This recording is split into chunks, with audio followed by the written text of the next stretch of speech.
goal setting, or perhaps, a little bit more importantly, process setting. I think the two sort of run in tandem a little bit. If you are going to have goals or processes, make them specific, make them measurable, and make them actionable. The most useful data is the data you plan to act on. So many people I just see sort of scribbling anything down in their training diary, and then they do nothing with the information. So what's the point in tracking it? Yeah. You're just writing stuff down for the sake of it at that stage. We have infinite wants and finite resources. And in this context, there might be infinite goals and priorities that we want to have. But when we're young, we think we have infinite time. So we don't think we need to have choice. We don't think we need to prioritize. But in reality, there is opportunity cost of everything we do.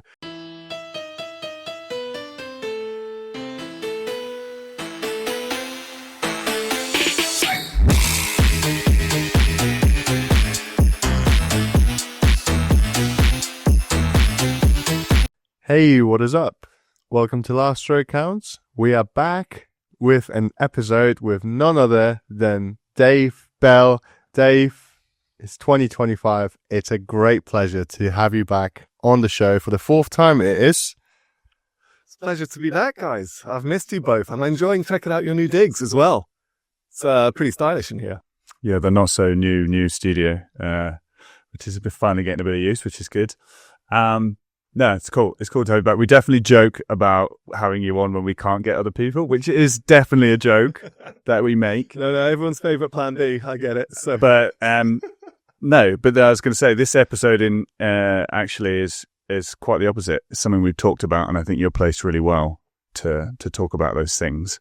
I'm sure we'll get into a bunch of other stuff, but what we wanted to sit down and talk about was basically balancing high level and elite sport with education, which having had feedback from a lot of our listeners and just in general, obviously if you're involved in high level rowing outside of the 2 or 3 clubs in the national team, then you're probably also doing some sort of education at the same time.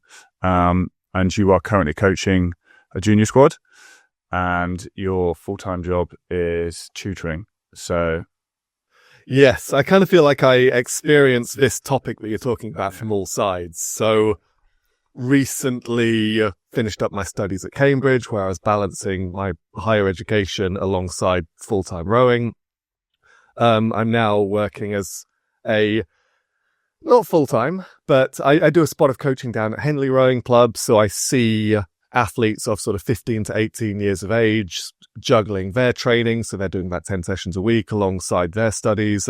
And of course, I work as largely a full-time private maths and economics tutor alongside my own training. So yes, I've been seeing it from every possible angle these last few years. I'm looking forward to talking about it. Well, it's probably something that you said you wanted to come and talk about. And weirdly, I think we'd heard other people kind of talking about this as well at the same time, so it made sense to do. It's taken us a while to get here, but yeah, I think it would be fun to break quite a few myths about like how to handle education and rowing. Because for example, like one of the most, I'm not going to name the uni, everyone knows, but one of the first things I was told when I said like, hey, I've got lectures overlapping with training, just skip them. And that seems all right for the freshers week, but I don't know if that's like a good long-term strategy. So sorry to cut you off. No, yeah. Hopefully we're going to do a little bit of myth busting as well. Yeah, absolutely. I think attitudes toward this particular topic can be a little bit misguided. Sometimes people barrel into academics and their athletic endeavors and believe they can do everything. And there really isn't a lot of guidance from coaches or from teachers and on this topic. And I think sometimes parents struggle to know what's best under these circumstances. Something you see a little bit, I think what you're alluding to a little bit there, coaches maybe don't necessarily prioritize your academics because why would they? That's not their key performance indicator as part of their job. Your teachers probably not particularly interested in how you're doing athletically. Again, it's not necessarily their job. So I do feel a little bit sorry for student athletes sometimes because they do have quite a tightrope to walk. And where some of the advice they can be receiving, I think, can be very well-meaning, you do have to kind of ask yourself, is there an element of bias to the advice I'm receiving from my teachers or my coaches? So it's definitely something to watch out for. And yeah, I'm more than happy to talk about this with you both. Awesome. Well, let's get into it then. I guess let's talk about maybe how we experienced it. I say we, maybe not me. I mean, obviously at school I did. I was then sort of ended up not going to university, so I didn't have to do that mix. Although I rode with a load of guys and girls that did. And you've also like had your own ways to like manage the education. You know, like you knew you couldn't get detention because otherwise there was going to be no rowing and etc. So you've had your fair share. Yeah. I mean, like to start with, yeah, that was like for me, I think probably a key point. I don't know if it was the way it was set up for, but obviously after school games is like on a Wednesday. And Saturday morning, when I played rugby, was rugby games, but when we rowed was rowing. Detentions were Wednesdays and Saturday afternoons. So as soon as I wanted to take my sport seriously, it was like, well, I can't get in trouble here. And then part of that is obviously getting a minimum level of grades.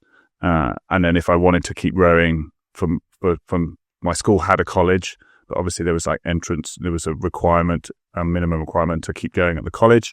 So then that became like the reason to do well. I was never massively great at school. I didn't really enjoy it, but sport definitely was like the reason to keep going. And interestingly, like I think if I hadn't had sport, like I wouldn't have given a shit. Like I would have just been not that bothered. So it was sport for me that like gave me any reason to keep working hard to get a certain amount of like grades or whatever.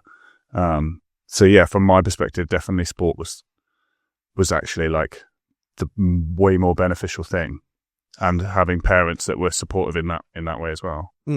Wait, when you talk about supportive parents, that's fantastic. Did your school give you any advice or guidance on navigating? Because if I remember rightly, you're quite good as a schoolboy.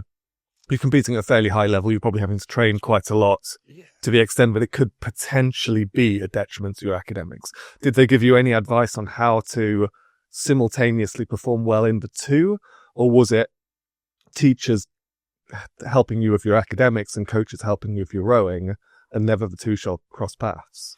You're quite disconnected. I mean, definitely I remember one time, I think a few of the rows were like pissing about. We ended up getting ourselves a Wednesday detention. We got an absolute bollocking from the rowing coach. Not because he wanted us there, but just he was more sort of like pissed off that we ruined our own sort of progress. You know, he knew we wanted to do well. He was trying to get things in place, make sure we can training.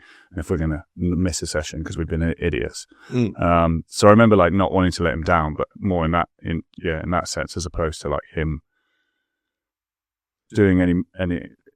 Yeah, there's not much crossover, right? Because everyone's only got time to do their own thing.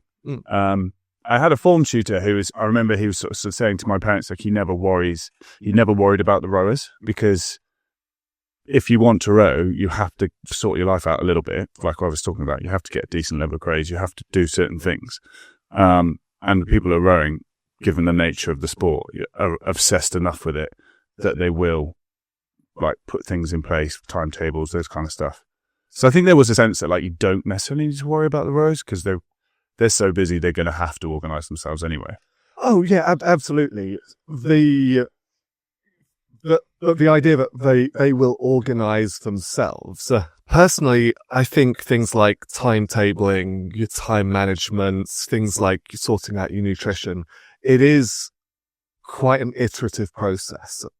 You're not going to figure out what's perfect for you straight away. You can look at all the research and the advice out there, but again, it might not be perfect for you straight away.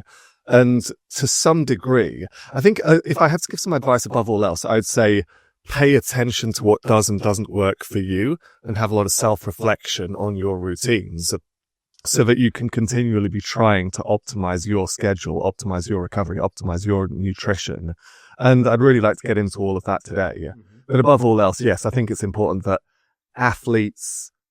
student athletes are consciously engaging with trying to improve their own schedules. But I certainly don't think there's any harm in teachers or parents or coaches trying to give you a little bit of a head start on that process. And that's what I'd like to get out of today. Yeah, definitely. Yeah, there's probably something like I said, thinking back now, for me personally, like rowing quickly became a total obsession.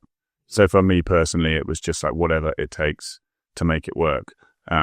Wasn't there, I think I watched your Imogen Grant episode a while ago. I think there's a quote. I might be misquoting her, so apologies if I do. But she said a quote that, well, I might be paraphrasing. She said, if you want it enough, you will figure out how to make it happen. Yeah, and she said something along those lines, yeah. Yeah, it's just, that was my key takeaway from that podcast. I really enjoyed that quote, and I fully agree with that. To stop making excuses, stop looking for barriers. If you really want it, consciously engage with what you're doing, keep refining your processes, and you will eventually find a way. That's my take on it all. Yeah, I think at like further on, say like university level, or if you're getting further on in your career, then definitely. But yeah, I also sort of think like as a J 14, 15, 16, you might not necessarily know that rowing's what you want to do. There's still ways that you can balance things better without having to be like, this is definitely the thing I'm going to do, so I'll just put all my eggs in one basket.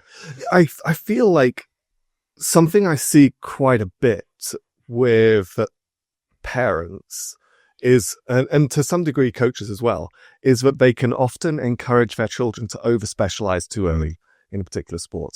You look at a lot of elite athletes, they didn't specialize particularly early in the sport they're doing. They tend to have some sort of multi-sport background, and I get it. If you want to reach the absolute top of one particular sport, you do eventually have to specialize. But if we're telling 13, 14-year-olds, this is the sport for you, give up any other sport you're doing, absolutely not. Absolutely not. Do you think that stems from obviously having such crazy competitive environments like in tennis or swimming, where if you're not already playing super well when you're at the age of 3, you pretty much have to reconsider your entire career? Maybe those parents haven't got that exposure to what it's like to have a kid engage in a sport, because maybe perhaps they weren't sporty people themselves, and they're like, okay, cool, I guess they have to commit now, so then they're going to have like all the advantages over the best, not actually understanding the repetitive strain and injury risks, and just even like mental burnout. It's not even a case of talking about it in this country. Like I've heard it being talked about many times in Poland. Juniors don't tend to have very good senior careers. So like, because if you try and like maximize your performance in that sort of stage of your life, you may actually have made a few too many sacrifices in order for you to have a healthy long career as a senior. And ultimately that's where you go to the Olympics, that's where you go to the World Championships, etc. It's not during those juniors years, it's during those senior years. So there's actually a similar idea in behavioral economics, where people can be a little bit risk averse to certain things. So generally people always make the choice they believe is best for themselves. And when they find something that they like quite early on, sometimes they anchor themselves to that, and they're reluctant to try anything new too early on, because they think, well, okay, well, I'm 15 now. I'm quite good at rowing, but I shouldn't really try athletics, or I shouldn't really try football because I might not be quite as good at it. So they specialize very, very early. And I do sometimes see a little bit. I sometimes kind of get the sense that parents I'm not saying all parents here, but I think sometimes you can get parents who are overly encouraging and their children to try to get them to sort of pursue these goals and specialize early and try to rise up to the very, very high standards, almost as if the child's results are a reflection of their parenting, which a little bit of a controversial thing to say, I know, but I don't think it's controversial. I think a lot of parents will have internalized that, and they will be kind of feeling like this. Oh my God, if my daughter or if my son gets gold, that means I'm a really good parent, rather than like, what are they taking away from that event? I don't even think that is the be all and end all. It's just maybe like it's a way to feel better about themselves if their kids are doing well, as a reflection, because then that's what you can say to the other parents, or when you have a catch up with your friends, you can always just kind of like show off your kids. So maybe there is something there to that. Yeah, so I think it's important for coaches and teachers and parents to actively engage with what they want these teenagers, these student athletes to actually get out of the sport that they're doing. So yes, if you specialize very early, for example, you see it a little bit with junior rowers because we know there's a big American scholarship system now, for example. So if you specialize in rowing early, for example, as a junior athlete, you might find yourself becoming one of the best juniors in the country, get yourself a full scholarship to America. Parents don't have to worry about tuition fees, and there can be a lot of benefits to that. So I can certainly see why there might be some benefits to it from a parent's perspective. And it starts really early because there's a lot of colleges doing sort of development programs now. For example, like Shiplake, there's like a bursary program. So if you're sort of thinking, well, okay, well, I want to sort of row for GB by the time I'm 18, so I could get a look in at America, which means I want to be going to, say, Shiplake when I'm 16, which means like when I'm 15, I need to be thinking about getting ready for that entrance exam and the rowing exam. So like, and we only in this country start at like 14. So you're sort of 18 months in and being told, right, if you want to go there, you need to now be on it now, which is like quite a lot of pressure. Yeah, absolutely. And I think it's important for coaches, parents and teachers to engage with what other potential benefits there are to teenagers and student athletes actually engaging in sports. So you can improve your time management. You can improve your self-reflection skills. You can improve your management, your leadership, your teamwork skills. There's a lot of other important life lessons you can get out of it. And I do feel like if you are making everything very performative, purely with the goal of let's try to get onto an American scholarship, for example, or some sort of equivalent goal, you can in some ways ruin all the other valuable lessons that student athletes can take from this sport. So I think for all parties involved, it's important to really actively engage with what you want the student athletes to be getting out of their time in the sports. Which is, again, like super beneficial for the athlete, but there's a coach who may or may not lose their job or keep their pay based on performance. And when performance starts to become the reason and when all this money starts getting pumped in. And I think it's interesting to look at this perspective from rowing, because I'm sure you have to go really far back to see this in like football or rugby or the kind of like professionalization of the junior level. I'm sure that happened 10, 20, 50 years ago with football. Well, I remember, I think it was Ben Lewis who said, we've, over the last few decades, certainly since we won the Thames Cup together, we've seen a massive professionalization of club rowing in the UK. Yeah. I compare things back to, I look at club rowing now, for example. People are, it's very, very professional. People don't really go out. You know, all the sort of top clubs have got full telemetry, multiple training camps. You go back to when we did the Thames Cup, for example, it was like an unwritten rule that every club in Henley would go out on a Saturday night, regardless of whether you were training on Sunday morning or not. But it was like a gentleman's agreement. But it's the real prisoner's dilemma, because as soon as one club raises the professionalism standard, every club has to start matching that. And I feel like that's now filtered down into a lot of avenues of junior sport as well. Yeah, definitely. But then again, I think that just kind of plays into what you're saying. It's like, okay, when you're aware of that. So like, yes, your coach wants you to do well, but ultimately your coach's main aim is the overall success of the whole squad. So as long as you know that, and the same thing, yes, your teacher probably likes that you also do sport and you're becoming a round individual, but ultimately their main aim is going to be for you to pass that exam. And I think so a part of it maybe is just understanding that you're the one that's really looking after yourself, and you can get help from these people, but like you need to kind of position yourself in the middle and make some decisions. And again, like this could be quite early. We're talking about 14, 15, 16-year-olds or kids at university, like having to like really sort them stuff out, look after themselves, get their own timetable together, those kind of things. Yeah. Knowing that no one else is going to do it for you. I mean, I really tried to break down this whole getting the most out of yourself as a student athlete into 5 key areas. So your ability to goal set, your time management and your efficiency. So you're sort of forward planning your time management. So goal setting, forward planning and efficiency, optimizing your recovery strategies, your resilience and your growth mindset, and building a support network around yourself. And I wouldn't say any of these, I wouldn't put this in any sort of logical order. I wouldn't rank them in any sort of level of importance. But it's interesting that, sort of opening up this conversation just by having a more general chat, you're already starting to allude to having good coaches, having good parents. You're building up a support network. How do you use your support network to create appropriate goals? And I always find goal setting quite a curious one. How do you start to set goals as a student athlete from a young age?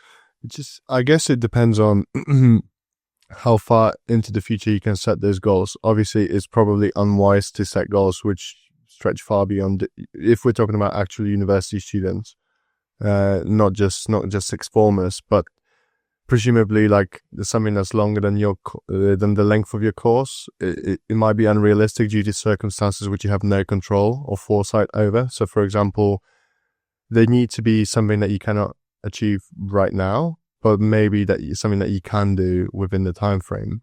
A goal is just also a wish unless it's got a deadline next to like a timeline which it has to be achieved next to it. So then you can break it down into steps. Is this kind of what you're yeah, so you're sort of referring to the sort of SMART principle of goal setting. So not a huge acronyms guy, but a lot of the time we say goal setting should be the goals you set should be specific, they should be measurable, they should be attainable, they should be relevant to what you're trying to do, and they need to have some sort of time limit on all of it. And I think to myself, what about a time limit? I've always found quite curious because I'm a big fan of a podcast called Alex Hormozi, who says that a lot of people fail because they set these big long-term goals and they don't see the results they want to get within the time frame with which they can sustain their commitment. So somebody might say, I would like to, as a fairly extreme example, somebody might say, I would like to win the Olympics one day, or a 16-year-old might say, I want to get A stars in my A levels. And they will start to work hard, but because you don't really see any progress towards that goal in the short term, you feel like you're not really making any progress, and that's when the commitment starts to falter. So when we talk about the time element of goal setting, I think it's quite important to have a macro goal, a longer term goal, and you've created some sort of shorter term stepping stones en route to that.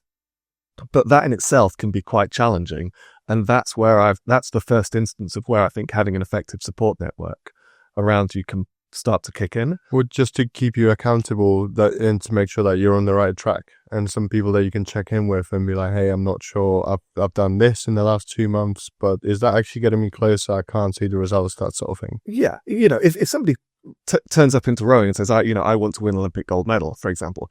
I think we spoke about this a little bit last time I was on. That is realistically a 8-year project, for example. So if you want to make something like that more plausible, you need to think, okay, where do I need to be in 1 year? Where do I need to be in 2 years? Where do I need to be in 3 years? And you might not get it absolutely perfect with the checkpoints that you need to hit, but that's a big thing for a person to figure out on their own. So you want to have a very high quality coach around you, someone who's got experience of helping people on that pathway. You want to sit down with them and make some short-term goals. Communicate your big macro goal with them. Create some short-term goals en route so that you can sustain your motivation in the pursuit of your short-term goals and your checkpoints, and then you can constantly reflect to see if you're on that. But you need a good coach to actually interact with on that one. You can't do it on your own, especially from a young age. You can't do anything on your own. It's something I talk to about the athletes I mentor. Like you can't. No one's done anything on their own. And pick your hero. I guarantee you, they had help along the way. Everyone had a coach. Everyone's had. Once you get further and further, physiologists, psychologists, the list gets longer and longer. Within Hormozi had Layla. Yeah. So yeah. It's interesting seeing this from the other side. So having taken up some coaching at Henley Rowing Club these days, there's sometimes a little bit of there can sometimes be a little bit of a disagreement amongst the other coaches down there. And we might talk about, what is the appropriate amount to be pushing these athletes? Because hot topic, I know, I see the eyebrows. Because this is an open club. It's not a high performance centre. It's not a Leander, for example. It's not a GB rowing team. So people can go there. Some people who turn up to this club will want to be winning national junior medals and going to World Junior Championships. Some people just want to turn up and have a jolly splash about with their friends. And that's fine. Some coaches might think, no, we need to be pushing everybody more towards the performance end of the spectrum. Some people might think, you know what? They're turning up. We're grateful for that. They're having a good time. And I look at it and I don't think anybody's right or wrong on that side of things. I think the role of a coach in an open club situation is to help align the athlete's behaviors and processes with their stated goals. So if a junior athlete turns up to Henley Rowing Club and they say, I want to go to Junior World Championships, and they turn up and they train loads and they stretch and they're good at their diet, great. If they want to have a jolly splash about with their friends and they turn up 2 days a week, fine, your life. But if somebody says, I want to be winning national medals or going to World Championships, and they turn up 2 days a week and they never stretch and they eat crap food, that's when the coach is probably going to need to not intervene, not be too forceful or aggressive, but realign what their behaviors and processes are with their stated goals.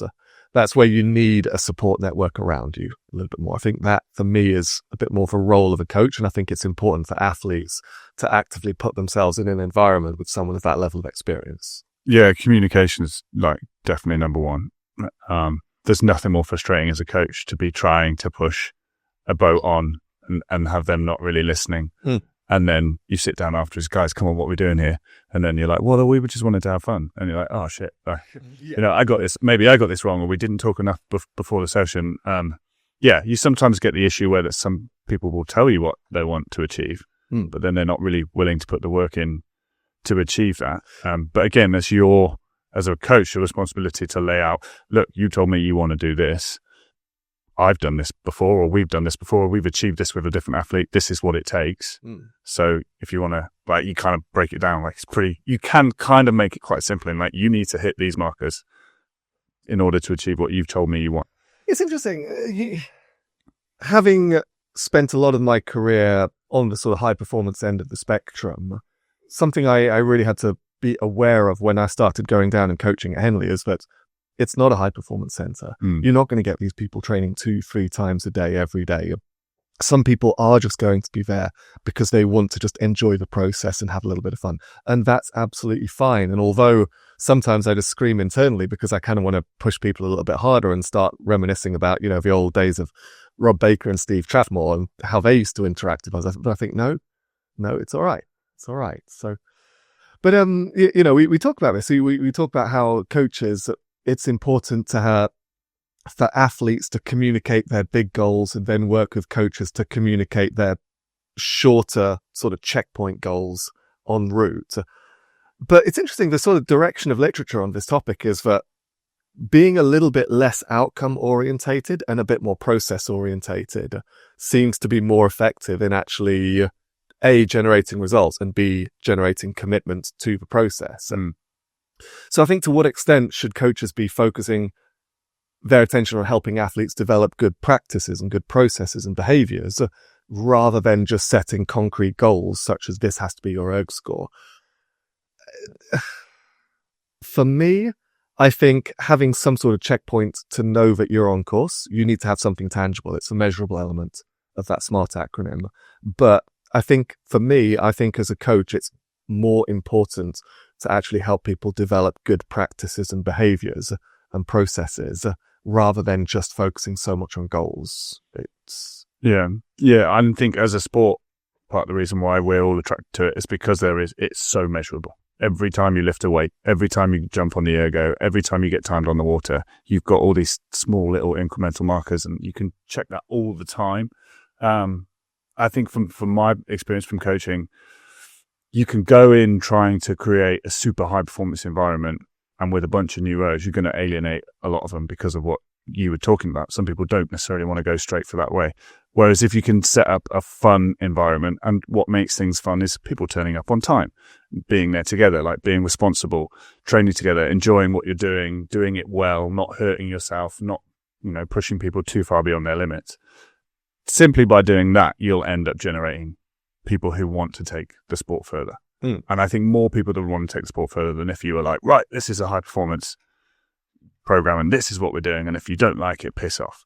I think it's important to probably give some athletes a taste of that high performance, because I'm thinking about what Dave said and what you said as well about being like very individual with responding to athletes' objectives that they have when they come to the Bauhaus in the training. And then obviously sometimes the athlete might not be aware of their potential. They might just say, oh, I just love to splash about, come in and row twice a week. But like actually they could be the next Kat Granger or the next Steve Redgrave. And it's how do you then as a coach show them a little bit of this to see if they would even be interested in taking that further, knowing that they have the potential, but the beast inside needs to be awakened. I know exactly what you mean. So we talked a little bit at the start about, and I never quite sort of rounded out my thought process on this one, about how sometimes parents can be a bit pushy with their kids, and you can't sit around on your phone, you can't sit around playing PlayStation, you've got to go and do this sport, you've got to go and do this study. And I think we might be a little bit quick to adversely judge your parents on that one and describe it as pushy. The thing is, if you see some potential in your child and yet they don't, in the short run, the kids, let's say 14 years old, for example, they might not necessarily know what's best for them. If they want to sit around and play a bit more PlayStation and not focus on their studies so much, well, the parent probably knows what's best for them better than they know themselves at that point. So at what point do you say, okay, this parent is being too pushy now? At what point is it just helping the child make better, like making them more aware of their potential and what options they have available to them, so that ultimately the child makes better life choices themselves? So I'm a little reluctant to jump in and describe parents as being super pushy all the time. Sometimes they are just trying to push the child so that they can make better choices and more informed choices. It's not quite so clear cut as just calling someone pushy. Yeah. And it's the same with coaches? It's an odd one again. It's because we're quite lucky in this sport in general, in that we're mostly, as coaches, coach people who choose to be there. It's not a curriculum. You don't have to, like most people who do it because they want to. Like you said, sometimes people get maybe forced into a sport. I mean, I'd certainly see a lot of that in education. Well, that's at this stage. I was literally having this discussion with one of my students a few days ago. So, really, really smart kids, talking about the potential to sort of go to Cambridge, Oxford, and a lot of the time people talk about how, I love maths or I love economics, for example, but they know nothing about the subject outside of their syllabus. And so an interview question that you're seeing a little bit more emerging sometimes is, the interviewer might say, tell me about the last thing you learnt about economics or about maths outside of the syllabus. And a lot of the time these students struggle. So you think, okay, with, let's say, A-levels, for example, so it's post-16, so it is completely voluntary, university completely voluntary. Sometimes people are still just there because they feel like they have to be.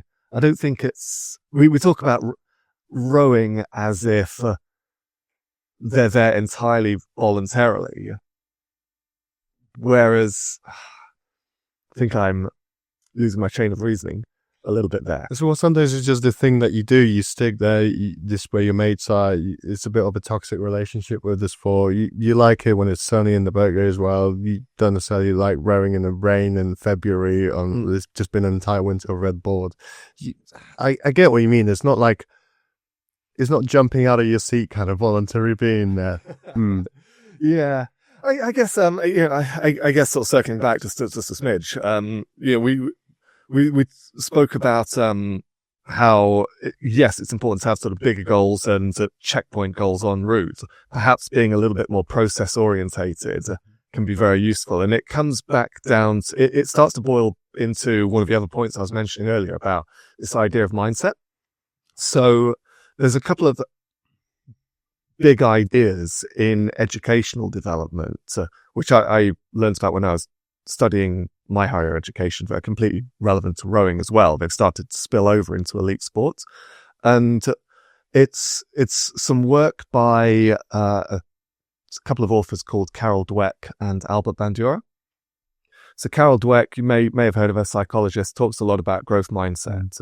This idea that, so generally she dissects people's mindset into two key characteristics. People either have a fixed mindset whereby they believe that their ability is innate, whereas growth mindset, somebody will believe that they can improve and become better at something through perseverance. And it ties into self-efficacy, which is somebody's belief that effort will yield results on something over time. So these two ideas really interact with each other. And we spoke quite a bit about it recently, about how, in our last episode together, how good clubs, good sports clubs, and also good teachers will try to instill an idea of growth mindset in people from a young age. Because when people believe that they are more likely to get the goals that they've stated, they are far more likely to commit to those goals. We can talk about how to get people, we can talk about setting goals, we can talk about long-term goals, we can talk about short-term goals, we can talk about helping a coach helping you to construct those goals. But if we don't facilitate an environment where people are going to actually commit to them consistently for the duration, they're not going to work. Yeah. So creating this idea of a growth mindset and helping people increase their self-efficacy and their perseverance is one of the most important things I think that coaches, parents, and teachers can do in helping student athletes achieve the goals they've stated. Yeah, definitely. And again, like, I think that's a great, well, maybe for every sport, but for our sport, as a coach, as a mentor, certainly in time for maybe when athletes haven't been seeing progress. What do I do? What do I do? You just keep doing what I've told you. Just keep doing. Stick to it. Stick to the plan. Stick to the plan. Eventually, that sort of breakthrough moment comes. You sort of see the light bulb go, like, oh, okay, like progress isn't linear, and like these kind of things that we talk about. Sometimes it's also about taking your foot off the gas a little bit to stick to the process. It's not just always about pushing harder to stick to the process. Sometimes it's actually just even outside. That's a like deload weeks and rowing. That's a conversation for a whole nother episode. I mean, I didn't even know what that was till I was about 36. But the importance of optimizing your recovery as a student athlete is so important. You can be a full-time athlete and recovery is important. You can be someone who really prioritizes their academics, and it's important to have mental downtime. But if you're doing both, the importance of recovery and how you actually manage it becomes a completely different ball game. So I think to myself that this intertwines very heavily with time management. I think student athletes, it's really important that you create a schedule or a calendar where you actually allocate time to recover and you optimize your recovery processes throughout. So let's say, let's talk sleep, for example. The importance of improving your sleep is so important in this game. Yet I see this, I'm going to say it. So many of the sort of younger sort of student athletes I see on their phones all the time. And I've known people who've had apps on their phone that give them a screen time report at the end of each day. And I see people, I used to live with someone who would get these screen time reports. You've been on your phone for 6-7 hours today. And I think it's so easily done. Rookie number.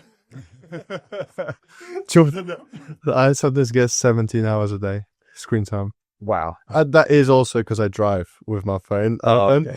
But more like, you keep YouTube tab open because I don't have YouTube Premium. But straight off the bat, if you are, doom scrolling on Instagram and you've got this bright light full of a steady stream of like dopamine and information and you're holding it a few inches from your face right before you go to sleep, you're not going to sleep as well. Yeah. They say, so I think it was as a sleep charity, I saw some stat a while ago, over half of student athletes are getting not enough good quality sleep. So that's over half of student athletes are not getting optimal sleep recovery. Straight away, we can try and improve your sleep schedule. Yes, I think this is due to a number of reasons. Obviously, back when I started being a student, the training requirement in order to be part of the boat club was 15 training sessions a week, and we'd equally have about probably 15 to 20 in-person commitments, such as lectures, obviously seminars, doing some sort of tutoring and things like that. So at some point you want to have a bit of a social life, which is a joke, obviously, when you're trying to be rowing at that uni and social life. Yeah, like which one? So like, if you then also have to go and study, for example, not everyone like can absorb and soak up information naturally. Mm-hmm. Some people need a little bit more time to process or to research or to make it make sense for them. What's going to give first? Like, obviously you've got fixed commitments, such as, okay, my training's at this time, my lecture's at this time, I know I need to get there, etc., etc. So what's the first thing that almost everyone is going to give up on is the sleep. And I'm super guilty of that as well. If I've got fixed commitments, well, there's one thing that I think is going to give first, and that is definitely sleep. You're literally the worst at it. You are absolutely the worst at it. And I think the thing, having done a lot of research, I have a lot of student athletes to say, when I was coaching, speak to me, what can I do better? What nutrition could I use? Like, maybe should I be taking creatine? Should I be taking beta-alanine? I'm going to do all this. And I see athletes taking all these supplements and doing all this training. And it's like, you may as well not bother. Like, you can throw your protein powder in the bin. If you're getting 4 hours sleep a night, it is not having an effect on you. And the second thing I think, which is like super important, maybe it's better known now, but the idea that you're not getting better in the gym. You are breaking your muscles down. You are literally becoming worse. You're literally describing like the I saw this infographic a while ago. It's the recovery pyramid. Yeah. And it's got your most important recovery types down at the bottom. Your sleep, your good diet, making sure you're hitting your effective macros. You know, you're getting, what is it? Let's say you need, say, 4,000 calories a day. A rower would typically get about 50 to 60% of that through carbs, and the rest would be split between fats and protein, for example. Hit those first. And then up at the top, you're looking at things like, your supplements. These are the least effective things. But if you're not getting your diet right and your sleep right, what's the point? But also, you're absolutely right about just chucking your money away on supplements. It's not the fun bit. It's not getting more sleep doesn't make you feel like an athlete, whereas taking creatine, I'm on supplements, I feel, I'm doing something special. Yeah. But yeah, it's not fantastically fun to do, but one of the best things you can do is get more sleep. Understand that you grow or you repair not in the gym. You're doing it out the gym. And like for me, sometimes that was almost quite a nice thing that gave me permission to maybe relax sometimes, because I would sit down and chill and be like, but my legs are growing right now, as opposed to being like, I need to train more. Yeah. And overtraining is way too easy as well. Yeah, you should.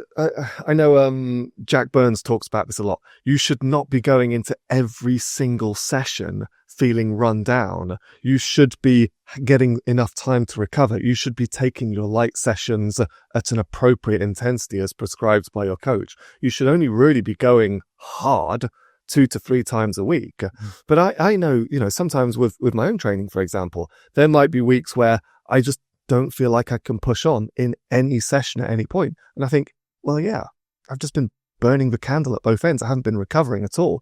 And one of the first things to go, as I think we're all seeing, one of the first things to go is sleep. Mm-hmm. So you think, get a consistent bedtime, but also wind down properly towards the end of the day. If you're having dinner at 9 o'clock and trying to go to bed at 9:05, you're probably not going to sleep very well.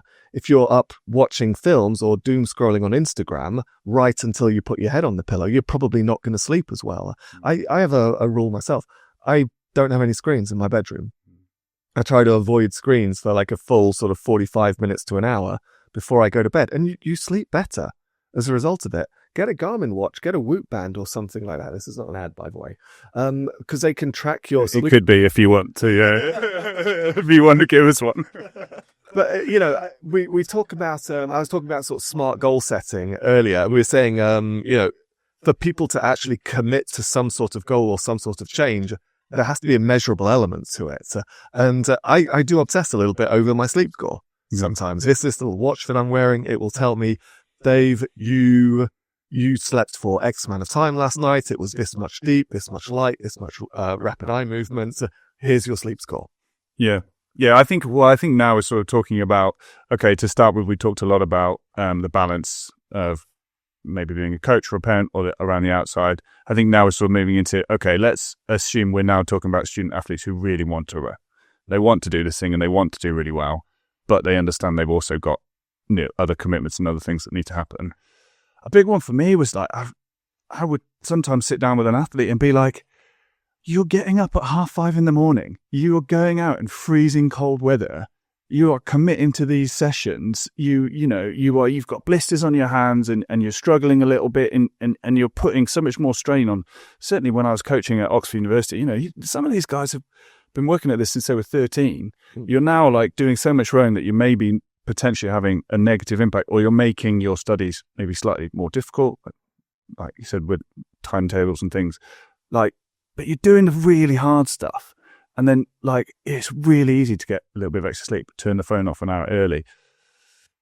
Find a book about stretching or nutrition and read that before bed. Try and look at the other things that you can do.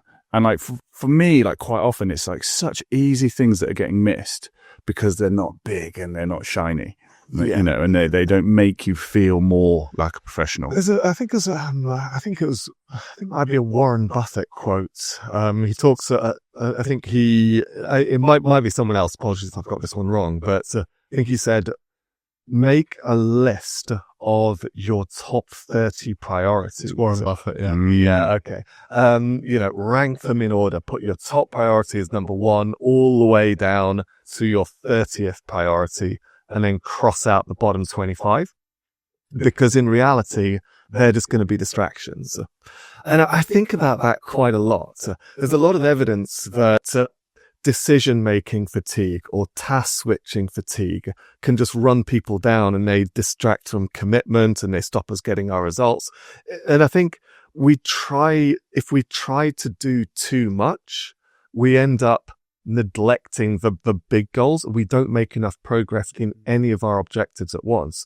So it's important for athletes to actually sit down and prioritize the goals or processes, as we were saying earlier, that matter most to them. I kind of want to sort of bring that in because we're talking about processes a little bit more. So you might not be able to get every single recovery process right or every single academic process right, but pick the ones you think are most effective to you, consciously engage with the ones that you think are most beneficial to you, and prioritize those.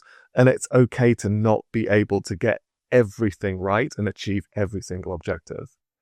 Yeah, so during most of the academic year, you could probably make the majority of the groundwork by setting up some of those rules, etc. But obviously you've got testing week coming up, both academically and in rowing.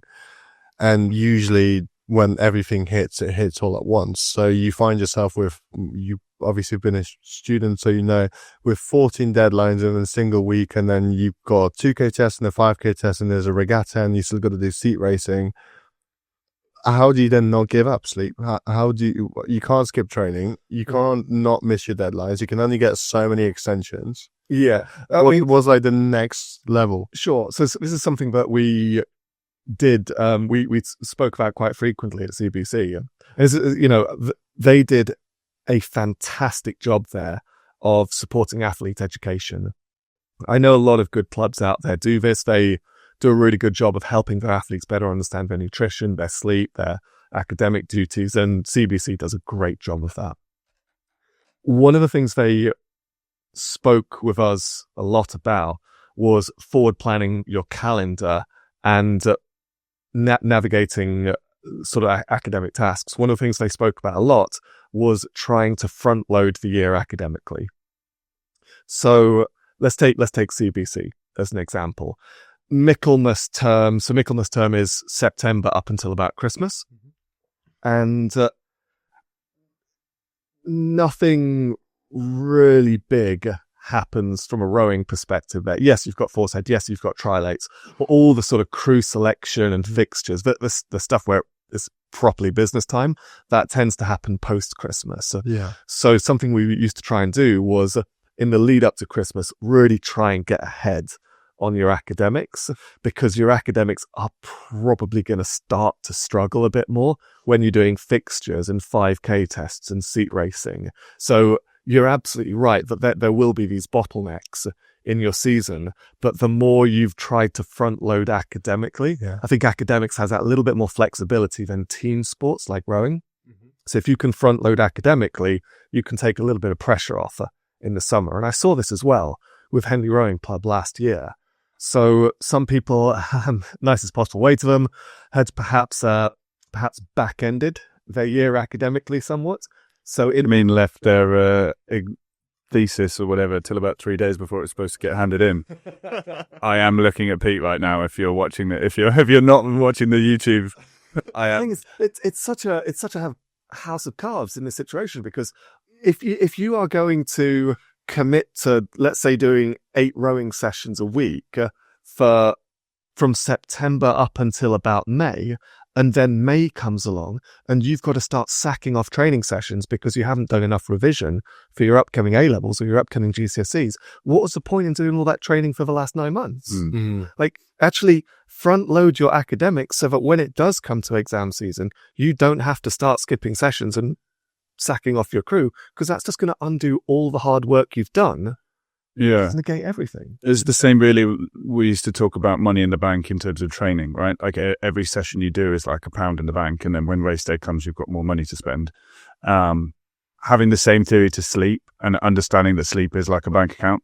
You can't do 6 hours a night for a month and then just like sleep for 16 hours on Sunday and be like, I'm fine now. Like, no, every hour out requires an hour back in. So you can run yourself down quite a lot. And then this is something we spoke with Susie about Red S, and some of that now is kind of understanding that like chronic fatigue, just being slightly not quite enough, but for a really long period of time can have a bad effect. But I think you can apply the same thing to studies in terms of like exactly what you said, like put the money in the bank early. There's only a maximum amount you'll ever need to do. The more you can put in early, the more likely you're gonna thank yourself later.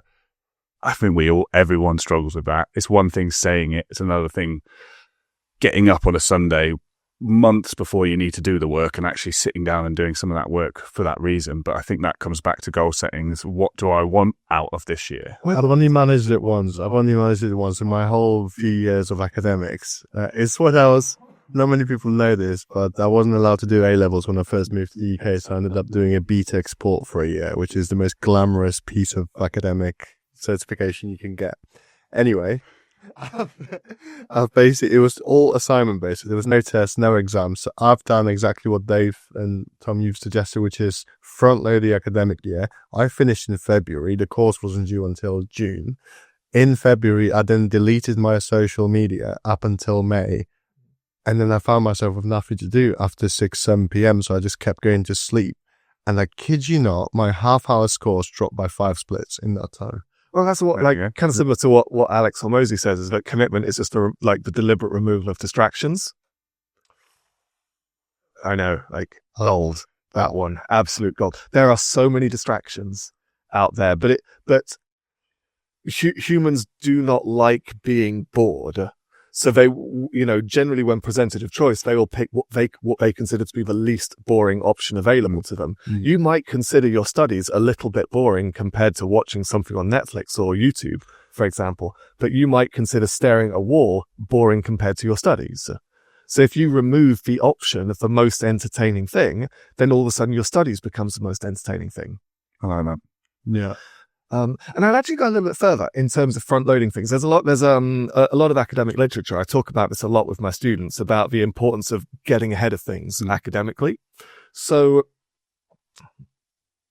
generally speaking, I spoke earlier about this importance of, sort of growth mindset and self-efficacy, or sort of combined, sort of loosely called self-determination theory in educational research. When people feel ahead of their class, they go into lessons, they feel confident, they actively engage with the syllabus, they can read around the syllabus, they feel good, everything's a little bit more calm. But when people fall behind in class, there's a bit of panic. You can go into, oh crap, got to go into rote learning mode, chalk and talk, get everything in off the board. It's all a little bit of a stressful experience, and knowledge starts to go in slower and less effectively under those circumstances. That just my head doing the rowing analogy, like compare rowing up to rowing down. Like we've all been a couple links clear. Like how good is row? It just feels a little bit smoother. You're a bit happier. You know, you can see everyone around you. Yet behind, like shit. Like it's the exact same thing. If you're doing more effort rowing up and being a couple lengths up, but it feels so much easier than. And the thing is, from a time spent on studying perspective, you will probably have to put less overall time and effort into your studies if you can consistently be ahead of your class than if you're constantly a little bit behind trying to catch up. So if you front load your year academically and get ahead of the class, you'll probably require less overall time commitment later on because you're just learning more effectively and throughout the academic year. Yeah, you're on top of things, so everything that the lecturer is now saying speaks directly to you because it's at your appropriate level of knowledge. You don't then have to go and research. Right, I didn't actually understand half of the terms that you were saying, Oshi, and then, yeah, I'm going to have to catch up. I'm trying to break it down, but... No, he's saying rather than feeling like you don't understand. Oh, sorry. Not what you're saying, like what your lecturer is saying, because you haven't been keeping up, yeah. Because you're constantly trying to, oh shit, what was that word? Oh fucking, let me look that. Yeah, like you said, like trying to do three things at once. So I think it's important that I think we're pretty consistent on this idea of just trying to front load things academically. Because it's a more efficient way to learn. You're probably going to enjoy your subject a lot more, and it removes a lot of the academic stresses you're going to feel around crunch time in the rowing season. So I think that's all really important.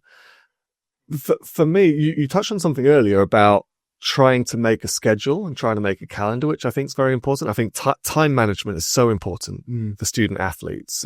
And I've always believed that when you're making a calendar, if you're a student athlete and you don't have some sort of calendar, for Christ's sake, make one. Like it saves you so much thought. Like make a Google calendar, make recurring events, whatever.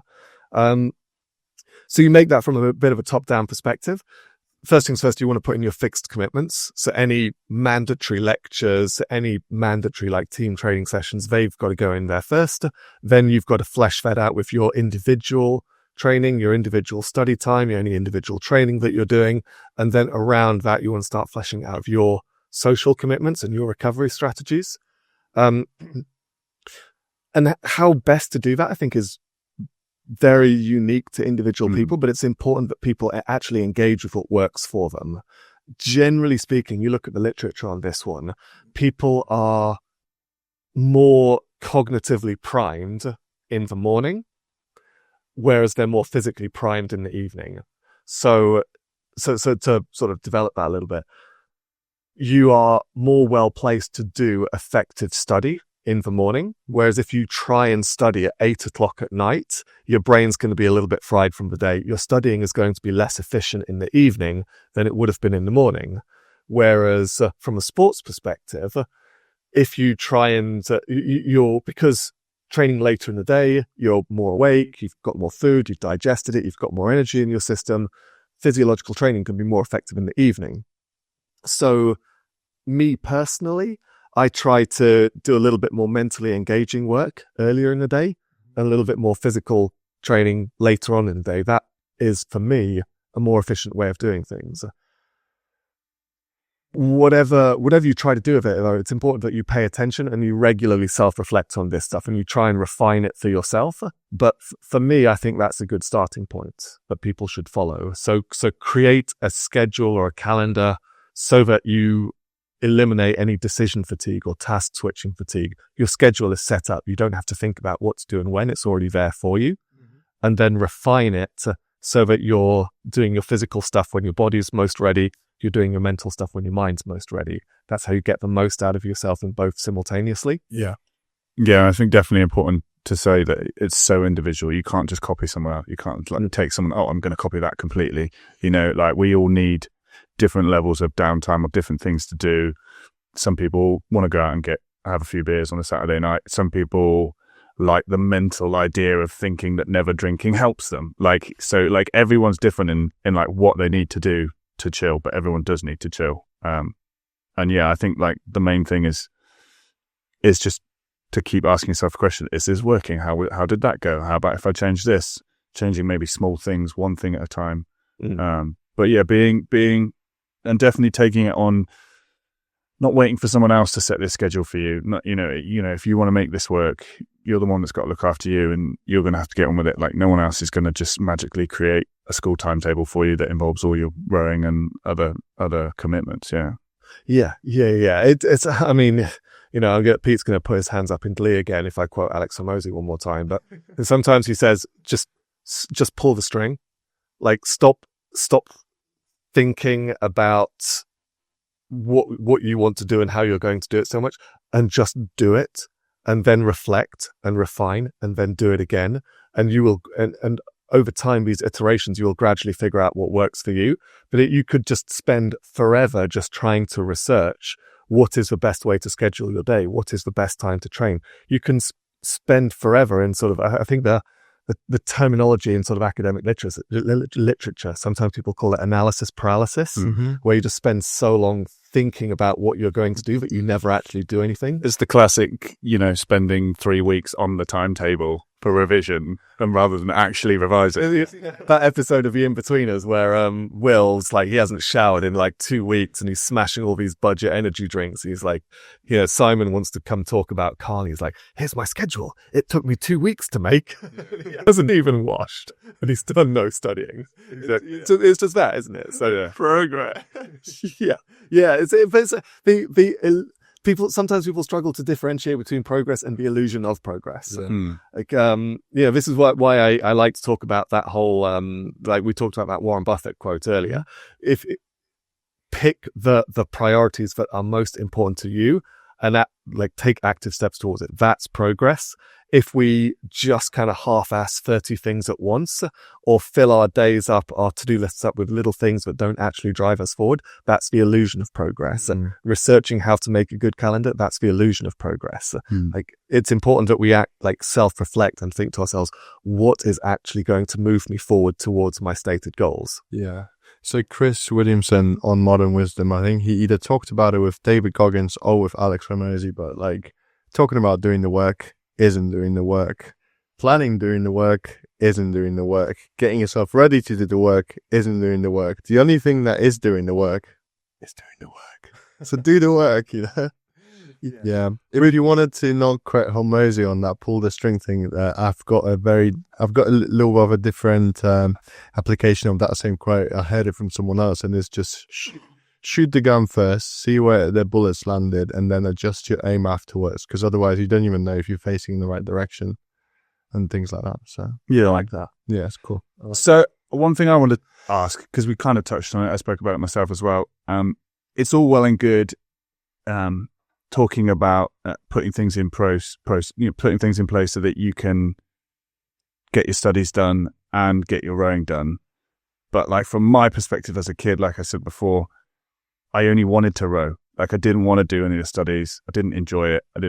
I wasn't trying to find a balance. Luckily enough for me, there was sort of a lot of reasons in order to keep me rowing that made me do that. But how do you sort of approach the student athlete thing from the point of, well, I don't really care about my studies. I just want to row. I've decided I want to row, but I know, I have to have a certain level of studies, or I want to go to a university where I can row. How do you kind of get motivated for the half of it that you're not really bothered about? Good question. So I'm looking at this through. I must confess, not to sound. I hope this doesn't come across as sort of smug. Go on, Dave. Oh, go on. But having spent a lot of time in quite a high performance rowing centre that is also a sort of globally recognised academic institution, that's not something I've had to engage with a huge amount personally. Yeah. But if you, I see this quite a bit in my work. So you will sometimes get students who, and they might not necessarily be athletes, but there will be people who are not particularly motivated by their studies. They're not particularly interested in their studies. And quite often that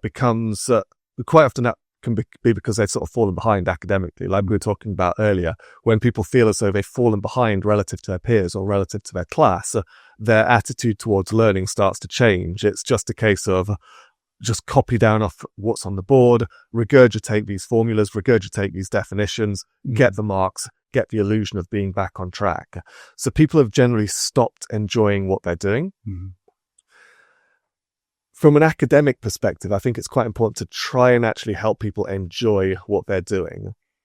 Because you say that some people just aren't particularly motivated. I think effective motivation is intrinsic, not extrinsic. So you can't really force somebody to be motivated for their studies. Don't get me wrong. I've heard of parents, offering their kids, I've heard of situations where the parent might say, if you get an A star in this A level, I'll give you 10 grand. For example. I think, that's probably going to motivate them to study a little bit harder, but they're not really going to enjoy it quite so much.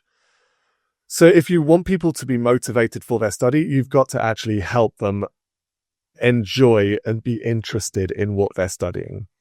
So in the first instance, that's going to come down to picking A-levels that are right, A-levels or GCSEs or degrees that are right for you, because a lot of the time people don't do a huge amount of research into these, and they get halfway into a subject and think, I hate this. I don't want to do this anymore. So it's important to pick subjects that are interesting. How do you teach it in such a way that actively engages the student and makes them want to know more about it? That's quite challenging. And I feel a bit sorry for teachers in this regard, because ultimately they're the one, the point that you're making, that burden of that's largely going to fall on the teachers. I don't think it's unreasonable of me to suggest. So. Yeah, I mean, thinking back again to sort of briefly said before, like for me, it was about just turning it all back to rowing. Like once I decided that was my obsession, it was understanding that if I want to keep rowing, I'm probably going to have to go to university to row, and if I want to do that, I'm going to have to get a certain level of grades, and I need to sit down and I need to just making it because of rowing. I need to revise for rowing. It was like my sort of motivational thing. I managed to kind of do it that way in my head. So I think you can come at it from your own perspective as well. Did you like what you were studying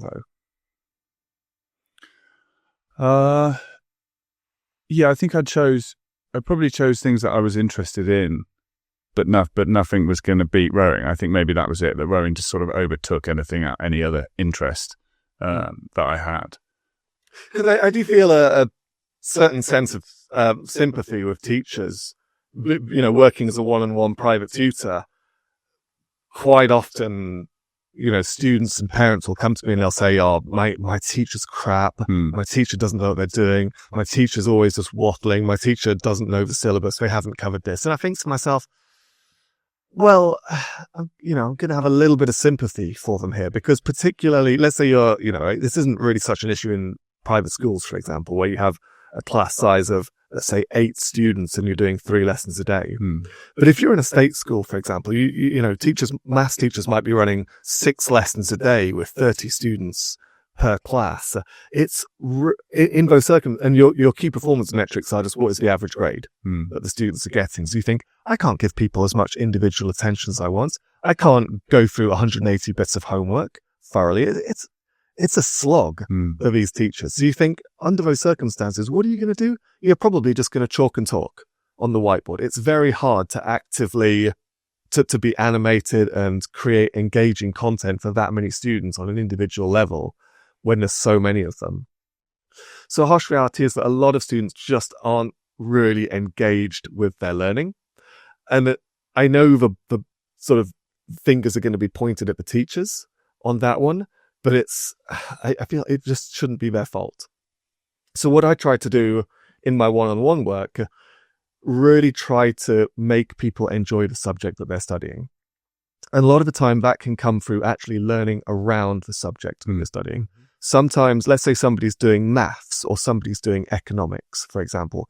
Yes, you're just going to be reading stuff out of a textbook.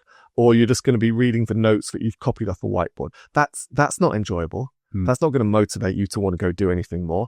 But if you read the news, or if you follow like YouTube channels like Veritasium, 3 Blue, 1 Brown, for example, these it's great. Yeah. It's great, right? You think, okay, now I'm just seeing the interesting side of maths, and maybe it's not particularly relevant to your syllabus. Maybe it is, maybe it isn't. But you're learning in an environment where you're not just thinking, how do I get marks? So as soon as you try to learn in an environment where you don't necessarily have that academic pressure, all of a sudden you can just see the subject for the interesting content that it is. And that can start to spark your enjoyment of the subject. That can start to spark your academic motivation.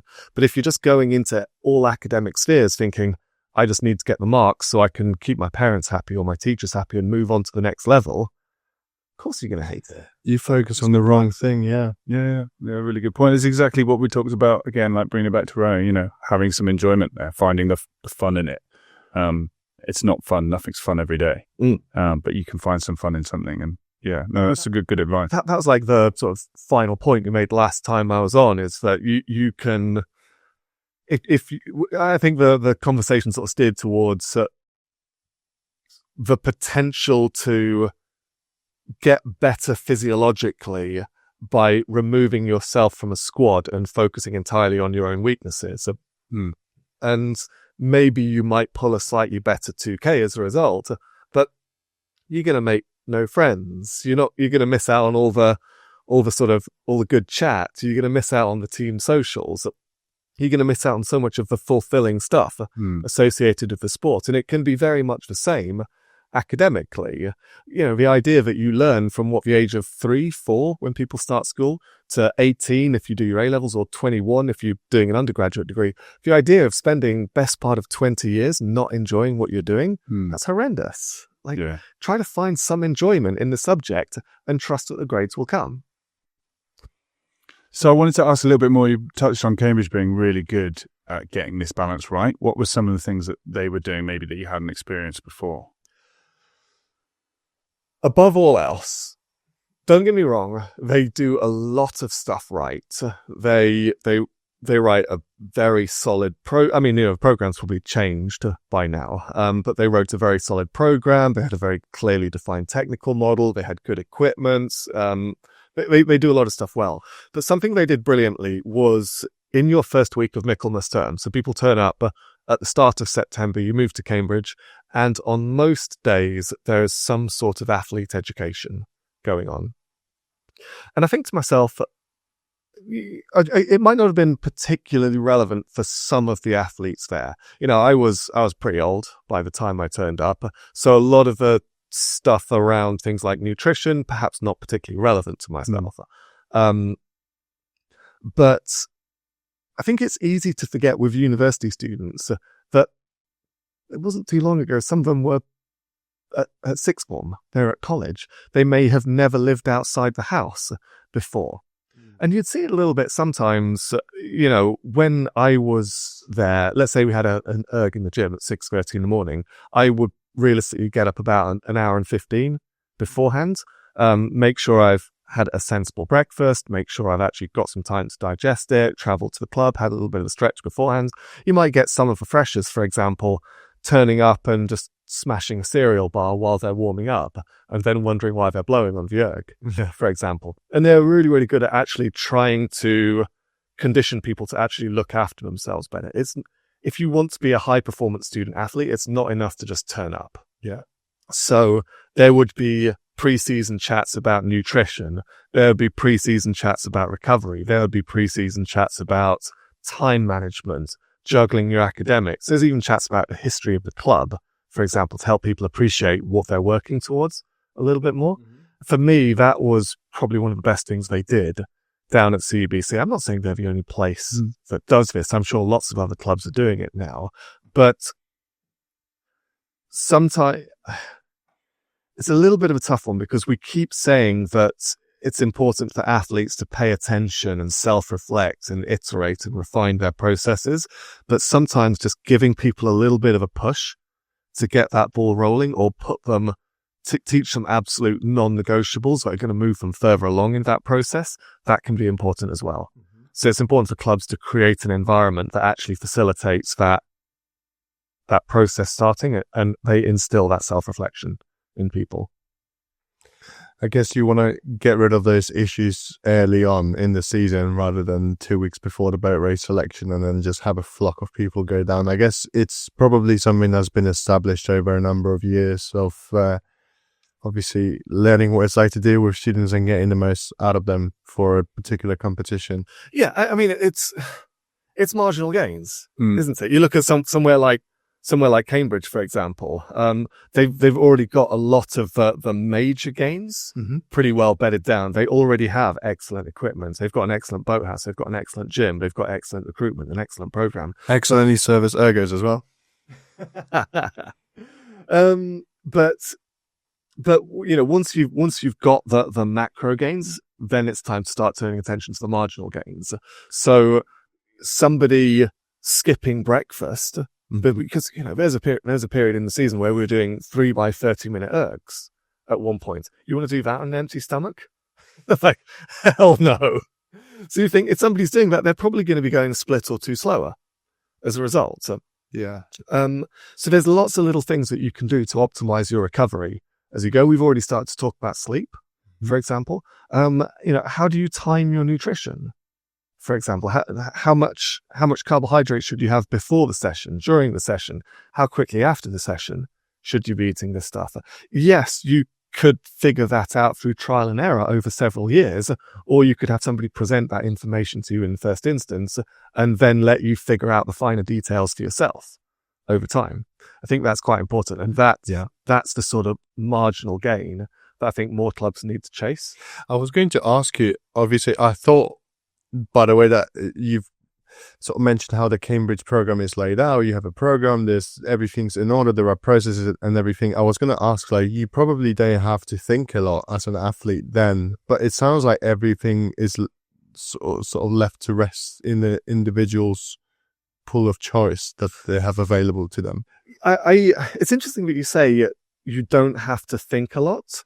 That circles back to quite a few things we've touched on already, about the importance of not having too many goals, too many priorities. And also by having a well thought out schedule that you stick to, you reduce decision fatigue, you reduce task switching fatigue.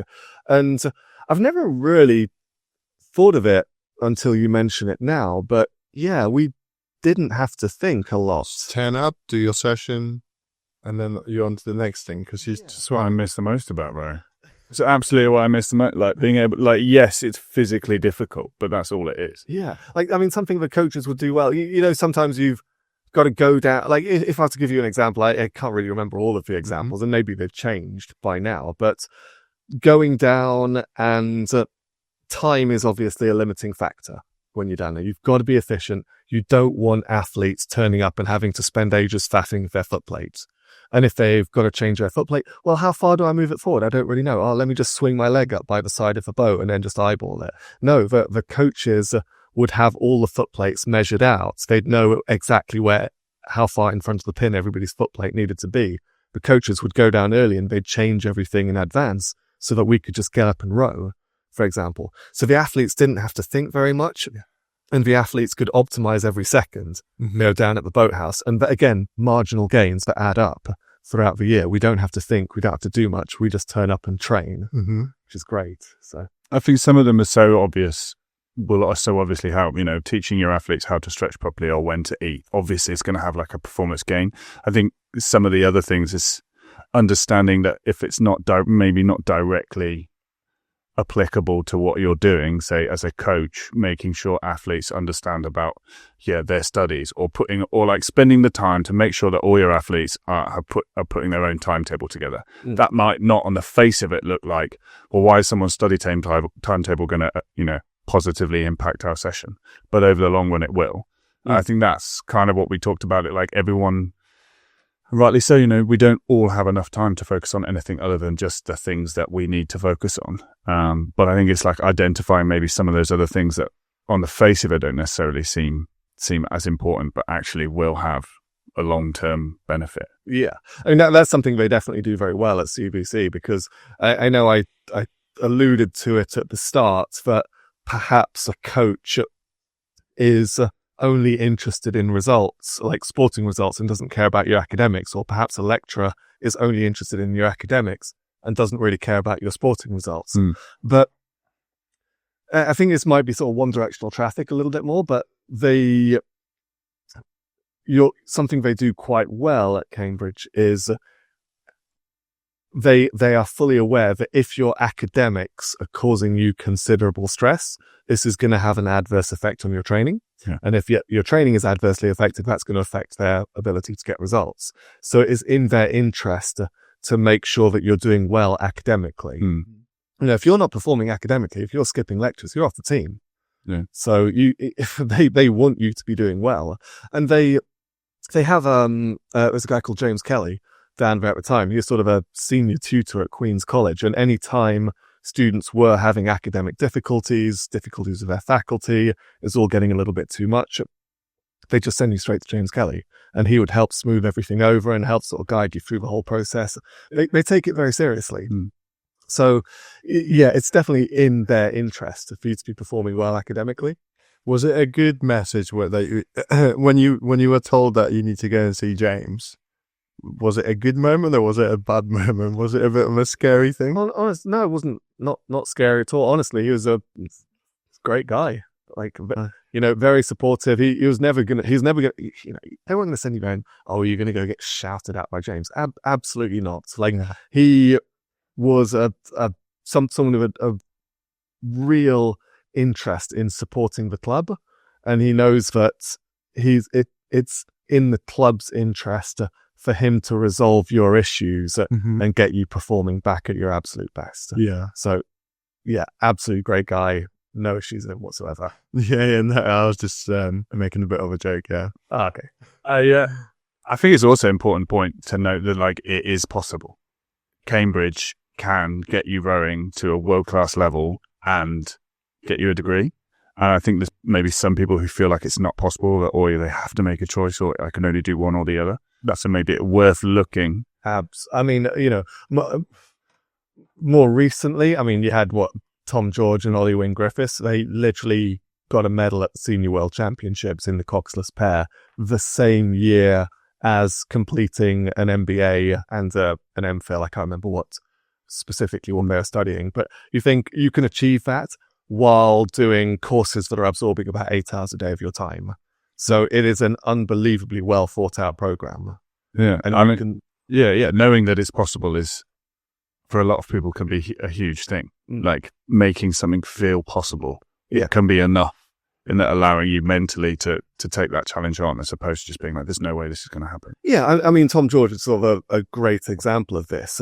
You can go there and you can break the 5K world record while doing a full-time course. And I get it. I'm not saying CBC was the sole thing that contributed to that, because I know he was a sub 540 athlete already when he went there. So he was probably capable of pulling a similar score while he was training full-time at Caversham. But certainly training full-time at training and studying full-time at CBC certainly doesn't detract from your ability to be a world-class athlete. And that, I think, has got to be one of the most important selling points of the program. Because I think a lot of athletes, the idea of taking a year out of full-time training to go study might hurt their Olympic prospects or their world championship prospects. No, absolutely doesn't. Well, I just want to say, like, to this day, just to highlight what you're saying about CBC and the great coaching. I think after the Olympics, just recently, Tom George has taken part in some HYROX training, and in order to get properly trained up and fit for that, he's asked none other than Rob Baker to write him the program for it. So if there's, this is a guy who's just been through the GB rowing team, and then the person that he asked to obviously write his program for him is a coach at CBC. So that just shows obviously the pedigree of coaching available. Yeah. I went to go watch the Paris Olympics as well. Men's coached by Steve Trapmore, women's 8 coached by Rich Chambers. Yeah. And, they were the 2 coaches at CBC in 2018 that I worked under. Like, it's a world-class coaching squad. Rob Baker was out there with Dara as well. So enough said. Yeah. Enough said. But, yeah, so Yeah, let's I think we've done our plug for CBC. So I've got one other question. Is something that we've talked about with some other coaches as well. I was interested in your opinion on it. What would you say to someone, maybe student athlete, maybe talking more about what school or college as opposed to university, but maybe it's getting to that difficult point of the year, mocks exams, A-levels, GCSEs, whatever it is. Okay, it's getting really, really busy now. I need to spend more and more time on my exams. I'm going to have to quit rowing. What maybe would you say if you had an athlete came to you and say, all right, I'm going to have to quit rowing? What maybe might you say to them if they thought that was like the only way forward? Sure. I mean, so I get the pressures that student athletes can be under, and I recognize that when there's future university places at stake, people might weigh up places at their first choice university versus, let's say Wallingford Regatta, for example. There's only really going to be one winner there. So under those circumstances, I have seen it where athletes need to stop doing their rowing during the exam season. And yes, it's going to adversely affect their rowing, but I get the logic. I get the logic. From a coaching perspective, we talked about this earlier, the importance of trying to avoid ever letting it come to that. Mm-hmm. So you need to help people, A, like get ahead of their studies, and B, try and front load their year academically so that it doesn't become a choice. And I think coaches need to accept that if it does come down to a choice, they're probably going to lose. So help, like, if your athletes are coming to you in October, be like, look, I'm a bit behind on my studies. Can I take a couple of days off to get back on top of them? Honestly, not the end of the world. Going to prevent issues down the line. So yes, from a coaching perspective, I think it's quite important to actually make sure your athletes are staying on top of their studies throughout, so that we prevent any issues further down the line. But I'd probably go a little bit further than that and say it doesn't necessarily have to come down to a choice, even if you are feeling a little bit of pressure at the time. There is diminishing marginal returns to your studies. And this is something I saw a little bit at CBC, and I talked with this a lot with my own personal students that I work with. I think it's what's the name? What's the name of that law where tasks will expand to fill the time you allocate to them? I'm not sure what the name of the law is, but Elon Musk covers it quite a lot. So basically, if you have something to do, the time it takes to do that will expand to whatever you allocate to it. Yeah. So sometimes I think people get this sense of, if they need to study, they might allocate, if they think to themselves, if I just don't go rowing today, then I can study for 6 hours instead of 2 hours, for example. And on paper, that sounds like a wonderful thing, right? But in reality, and this is why it's really important you engage with this, are you actually getting more done? Possibly, but there's a real possibility that you're not as well. So something CBC taught me very well was that you have to learn how to study faster. You can get plenty of work done in less time if you actively engage with how to actually get the studying done quicker, really. So, yeah, so in answer to your question, coaches do need to make sure the athletes aren't finding themselves in this situation. But from the athlete's perspective, you think, just because I allocate more time to studies isn't going to fix all my problems. Can I make my studying more effective in the first place? And there's quite a few ways you can do that. And that actually boils back down to the recovery optimization that we talked about. So, I mean, let's take an example. If you are not fueling correctly around your rowing, you're going to feel like crap when you go home and study. So how are you going to study effectively? What's going to happen to your cognitive function, for example? So if you're actually if you're getting enough carbohydrates in around your rowing, and you're hydrating and you're taking in your electrolytes around your rowing, you'll be able to go and study effectively afterwards. If you try and do an hour erg on an empty stomach and then you don't stretch afterwards and you're parasympathetic response is still going and you're full of cortisol and adrenaline, you're going to feel like crap and you're going to get nothing done in your studies later that day. So engage with it a little bit more. So you think, okay, can I do both effectively? And if you've forward planned and you've managed your nutrition and you're actually on top of your recovery, you can probably still do both to a high standard. If you are managing yourself poorly, it's more likely to come down to a choice. Yeah, I love it. I like that. I asked you before I spoke about some of the things we spoke about. Headington was the funny one, obviously, with Ryan Domain, shout out, who he loves a spreadsheet.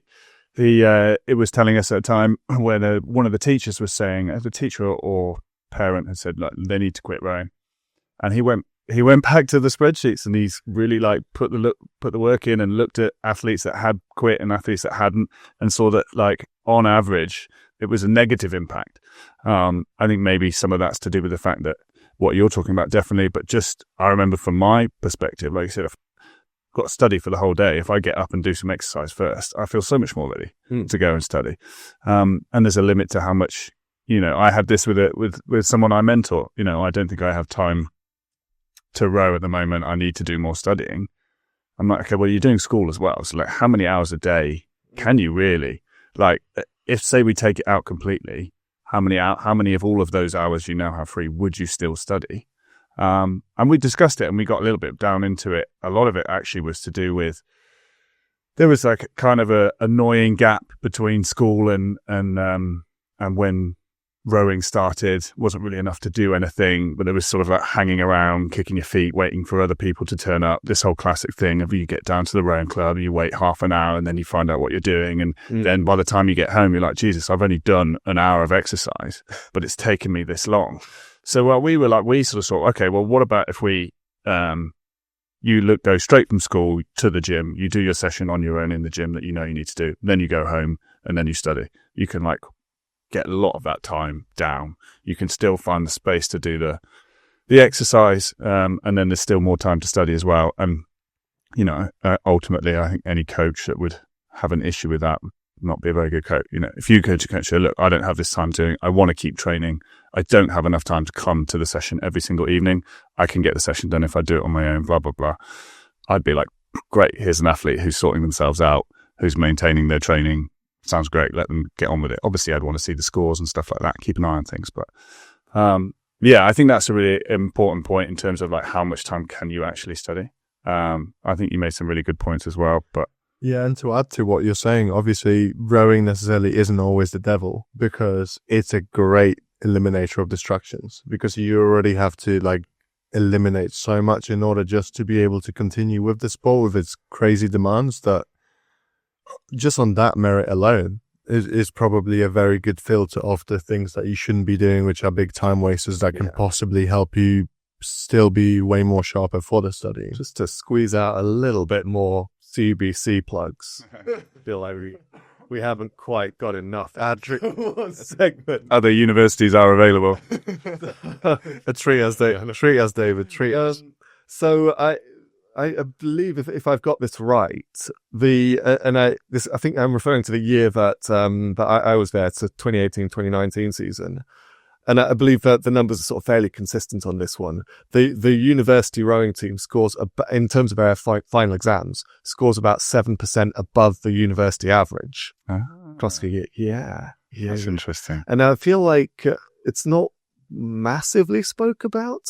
I think you'd be forgiven for thinking that having to train twice a day is probably going to be detrimental to your academic performance. Yeah, you're probably allocating about 5-6 hours a day to your rowing. And I think a slightly reductive view of it would say, if I stop rowing, I will have an extra 5 or 6 hours in my day. Yes, you probably will. What are you going to do with that time, though? If you're going to commit that to effective study, it will probably help your grades. If you're going to do the same amount of studying slower, it's probably not going to affect your grades. If you're going to spend it doom scrolling on Instagram and then going out on the piss, it's probably not going to affect your grades. So, let's not just point the finger at sport and say it's the devil. In reality, you can actually learn a lot of valuable lessons from it. Things like time management, people skills. You can develop good networks. You can develop good accountability groups. from this, study of your teammates. You don't want to let them down like yourself when you're at university. And if you actually manage your nutrition and your mental state and your well-being around it, and you communicate stuff with your coaches, there's no reason that not only can it not be a detriment to your academics, it can actually advance them. Yeah, I agree. Yeah, definitely. I think that's something that maybe not everyone understands. That might be something you have to take to your parent or your teacher or your form tutor or whatever it is, who maybe doesn't have the same opinion of it. Like you said, like you wouldn't think that statistically speaking, 7% better on average for people who are spending a lot more time doing something else. That wouldn't maybe necessarily be what people think. But yeah, and again, I think it comes down to accountability and sitting down and those goal setting. What do you want? What do you want to achieve? Do you really want to go rowing? If you don't, that's fine. You can go and do something else. But if you do, where else can you find 4 or 5 hours? Because I think if we're all really honest with ourselves, there's time doing there's definitely always time to be found doing other things that's not rowing. It's not just quantity of time, it's the quality of time that you have, because the sport is often a fixed commitment, so you have to figure out, how do I fit my personal studies and recovery around this? But you see it quite a bit. Let's say you've just done a really hard erg, so you've just boshed 200 milligrams of caffeine, done a maximal 5K, and then you try and go straight into your studies afterwards. No, you're still full of adrenaline, you're still full of cortisol, your heart rate's through the roof, you're knackered, you're not going to get any effective studying in. So it's important that you can actually, there's all sorts of theories around this. Some people talk about the importance of things like breath work, or things like a cold shower, or just do something after hard training to help you switch gears mentally, so that you're actually ready to cognitively engage with your studies. If you manage your nutrition poorly and then you try and bounce straight from sport into studies, or straight from studies into rowing, you're not going to get the most out of yourself. Yeah. How you do that? Again, it's an iterative process, but it's important that athletes plan, they make their schedules, and they figure out what works for them and discuss it with their coach to get some additional advice where possible. Maybe don't schedule any studying after 5K. But, that as well, obviously, or do your studying before your 5K test, and then leave it free after. Nuggets on my Google Calendar. But good, again, drawing the similarity from rowing as an athlete and as a coach, understanding a really engaged, focused 12K on the water is so much better than 20K of just smacking it up and down, and no one's really like that sort of second session Saturday. If it's mileage for the sake of mileage, what are you really gaining? And it's the same thing to apply, because exactly what you're applying to studies. Am I just going to sit down and bang my head against a book for 8 hours and try and force it in my head? Yeah. Am I actually going to be effective in the way that I do it, and understanding that having a break, doing some physical exercise is going to benefit me to come back to it later? It's a stress reliever. Yeah, that's right. But you're absolutely right. How you study, again, you've got to figure out what works for you. But if you are feeling behind in class, and you're just crapping your pants about the upcoming test, but you're worried about what score you're going to get, you're just going to sit there and just copy out of textbooks and just blindly chug through worksheets. But I say this to my students: when you're revising, quality is so much better than quantity. Whenever I'm working with my students, for example, I'll say to them, look, I'm not going to set you 30 questions on a topic and then not touch that topic again for 6 months, because in 6 you'll know it really well, and in 6 months' time you're going to have to relearn it from scratch. If you want to study more effectively, you need to transfer things from your short-term memory into your long-term memory, and that comes through frequent little bits of repetition. So when you're studying, don't just sit there and just smash loads and loads of questions and then not touch the topic for ages. Sit down and think to yourself, okay, I've just learned, let's say, partial fractions in maths. Let's say if you're working with me as a tutor, for example, I would set you a question a week on partial fractions. So I'll send through some homework, and there'll be, say, 4 questions in total, on all of which are on topics we've covered recently. So the studying is more effective because you are regularly retouching these topics a little bit to transfer them into your long-term memory. That way you get more output from the time you allocate to your studies. Little stuff like that. How do we make our study more effective? When's the last time a student sat down and asked themselves that? Probably never. Yeah. So they just think, I just need to allocate more time. Not necessarily true. So through application is like one of the short answers, really. You learn by applying your knowledge and having to use it to solve a real problem in front of you. So, for example, coming from a computer science background, you can't really just show bits of code on a wall or off of a PowerPoint and expect the students to then go and use it. You still have to basically absorb and learn the information, or kind of the basics and the framework of how a computer system works. But in order for you to memorize it and then actually effectively learn how to do something, you do so by application.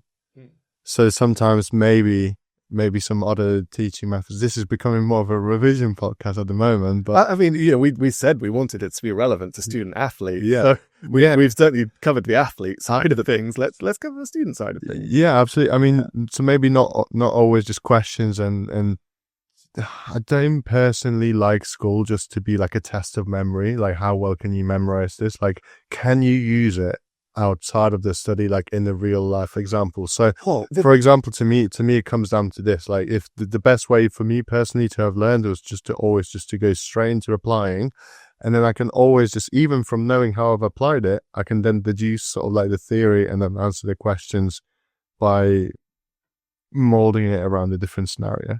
It's interesting you say that. So I have this chat with a lot of A-level math students. So a lot of A-level math students feel caught off guard by what they perceive to be the sudden ramp up in difficulty of the content. It's not wildly more difficult, A-level maths, but something I've sort of observed as a trend is that A-level maths is making a really big effort to help people better understand when they can apply their knowledge. Because A-level maths is meant to be a feeder to things like computer science or economics or engineering. I did it, yeah.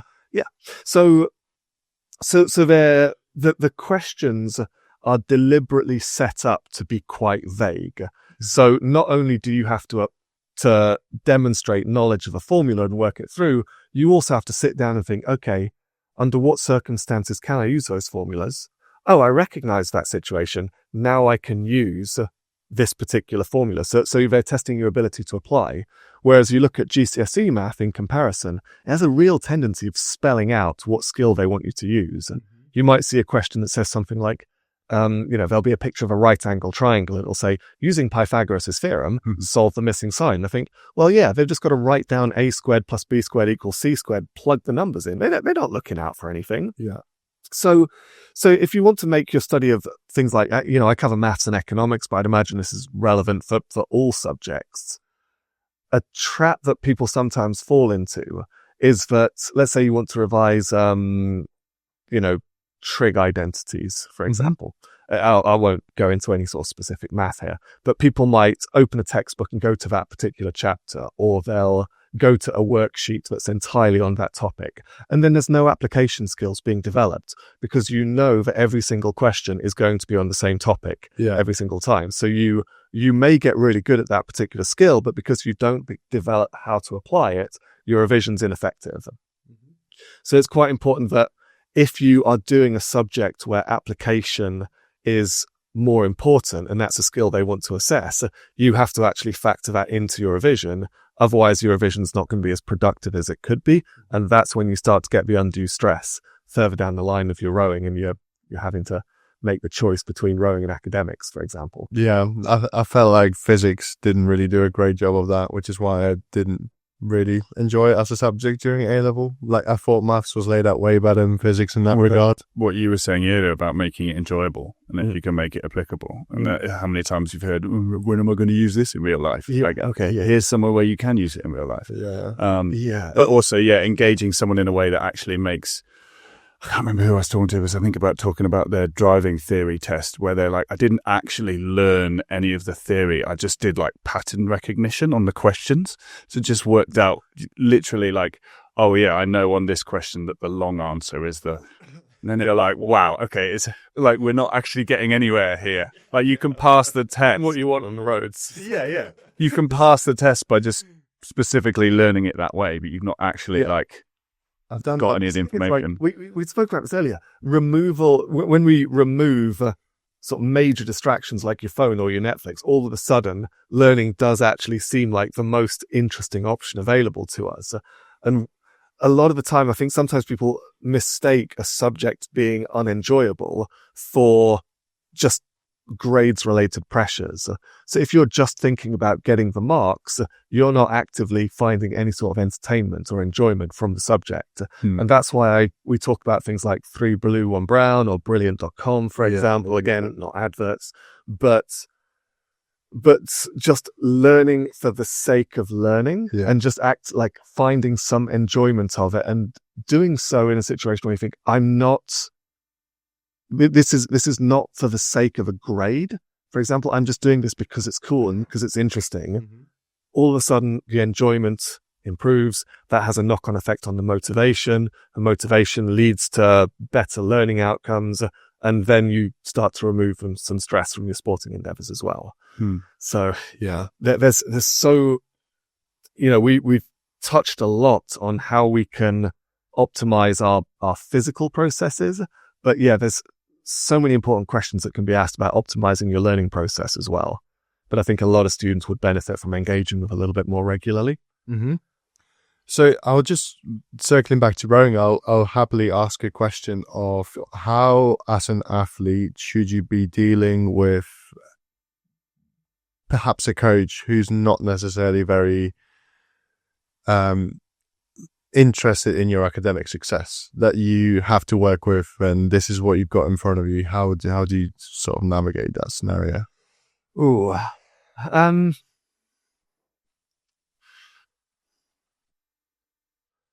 So we spoke a lot at the start of this about building a good quality support network around yourself. Now, I think something you should do quite well in the first instance, if you're deciding on a club to pick one that aligns with your goals. Yeah. So have a chat with your parents, for example, have a chat with your teachers about what you want to achieve, and then find a rowing club whose ethos aligns with that. So, I recognize that can be quite difficult to do, though, because you might have a little bit of restricted choice in your area. Mm-hmm.